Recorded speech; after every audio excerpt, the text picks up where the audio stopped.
মজার কার্টুন। জয়া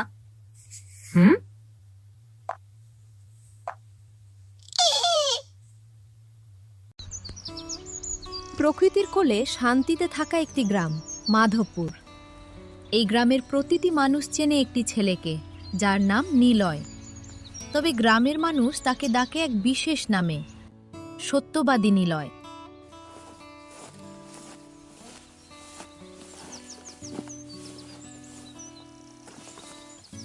কিরে নিলয়, আজও সেই মোটা বইটা নিয়ে বসে আছিস?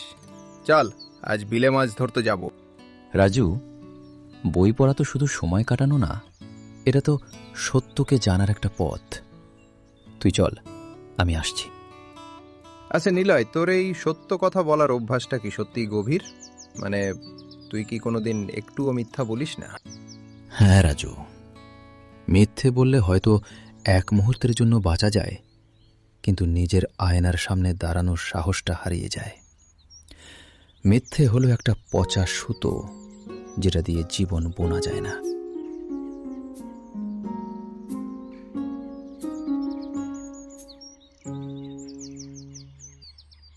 কিন্তু মাধবপুরের এই শান্তি বেশি দিন টিকল না।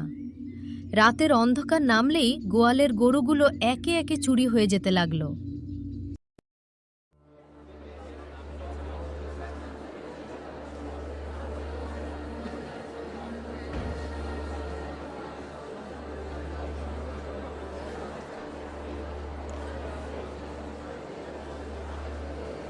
আমার লাল গরুটা কত যত্ন করে পুষেছিলেন, গত রাতে কেউ চিহ্ন পর্যন্ত রাখেনি। হ্যাঁ প্রধান মশাই, কেউ কিছু দেখেও না, শুনতেও পায় না।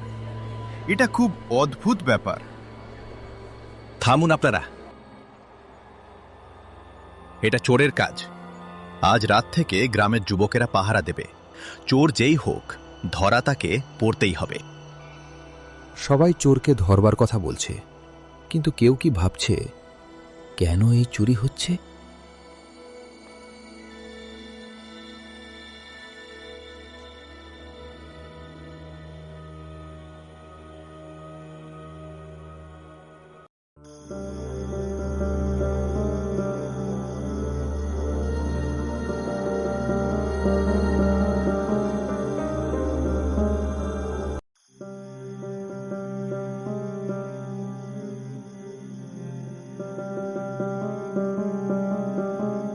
নিলয়, এই মাঝরাতে তুই কোথায় যাচ্ছিস বাবা? বাইরে চোরের ভয়, তুই যাস না। মা, সবাই শুধু ভয়ে পিছিয়ে আছে, কেউ সত্যিটা জানার চেষ্টা করছে না। যদি আজ আমি না বেরোই, তবে আমাদের গ্রামের এই ভয় কোনোদিন কাটবে না। সব সময় সব সত্যি জানা ভালো না বাবা, তুই ঘরে থাকো। মা, তুমি তো শিখিয়েছ সত্যি বলতে ভয় নেই। আজ যদি আমি ভয় পেয়ে ঘরে বসে থাকি, তবে নিজের কাছেই নিজে ছোট হয়ে যাব। আশীর্বাদ করো মা।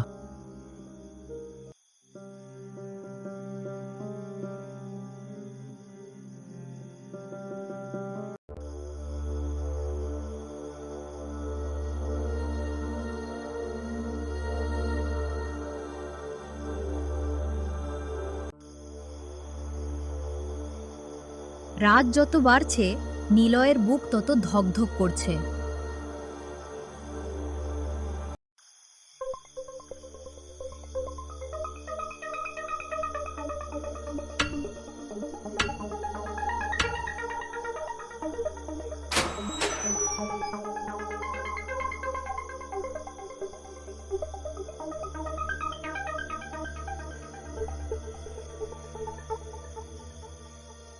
হে কি, অবিনাশ দাদু?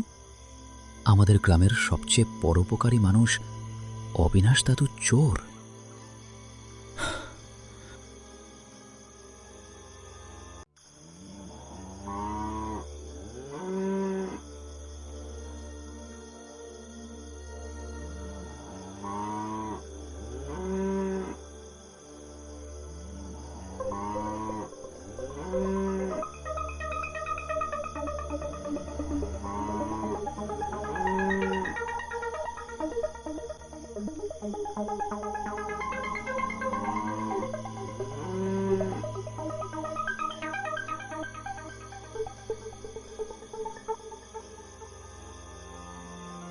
নিলয়ের পায়ের তলা থেকে যেন মাটি সরে গেল। তার শ্রদ্ধাভাজন মানুষটি আজ অন্ধকারে গরু চুরি করছে।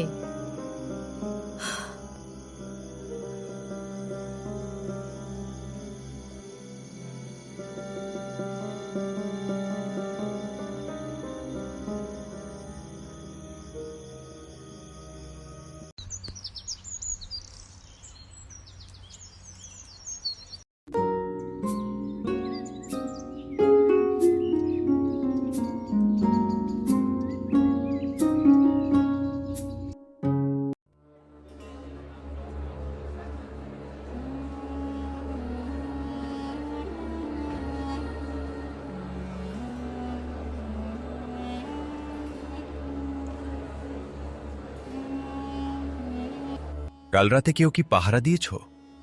নিলয়, তুই কিছু দেখেছিস? তুই তো মিথ্যা বলিস না। বল আমাদের, কে সেই চোর? অবিনাশ দাদু নিলয়ের দিকে করুণ চোখে তাকালেন। নিলয় দেখল দাদুর জামা চেনা, তার চোখ দিয়ে জল পড়ছে। হ্যাঁ প্রধানমশাই, আমি দেখেছি। চোর বাইরের কেউ নয়, আমাদেরই অবিনাশ দাদু। হ্যাঁ, আমি চোর, আমাকে শাস্তি দিন। কিন্তু বিশ্বাস করুন, আমি নিজের জন্য এক পয়সাও নিইনি। তাহলে কেন করলে এই কাজ? আমার নাতনিটা হাসপাতালের বিছানায় শুয়ে আছে, ওর চিকিৎসার একটা টাকাও আমার কাছে ছিল না।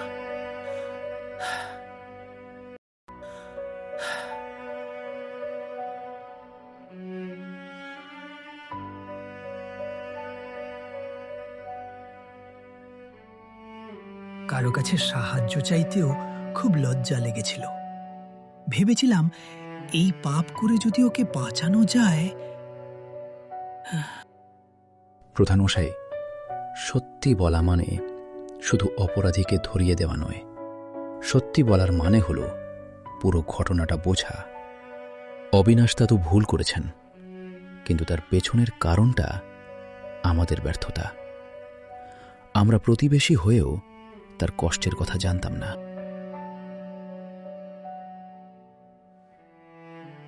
নিলয়, আজ তুই আমাদের চোখ খুলে দিলি। শুধু সত্য বললে অবিনাশ কাকা সাজা হতো, কিন্তু তুই সত্যের ভেতরের কষ্টটা বুঝিয়ে দিলি। আমরা সবাই মিলে চিকিৎসার টাকা জোগাড় করব। বন্ধু, তুই ঠিকই বলেছিলি। সত্যি কঠিন, কিন্তু শেষ পর্যন্ত সেটা সবাইকে পথ দেখায়। মাধবপুর গ্রাম সেদিন শুধু চোর ধরেনি, তারা শিখেছিল কিভাবে সত্যের সাথে সহানুভূতি মেলাতে হয়। নিলয়ের সততা আজ এক নতুন দিগন্ত খুলে দিল। সত্য শুধু মুখে নয়, হৃদয়ে অনুভব করতে হয়। গল্পটি ভালো লাগলে লাইক দিন আর সাবস্ক্রাইব করে পাশে থাকুন।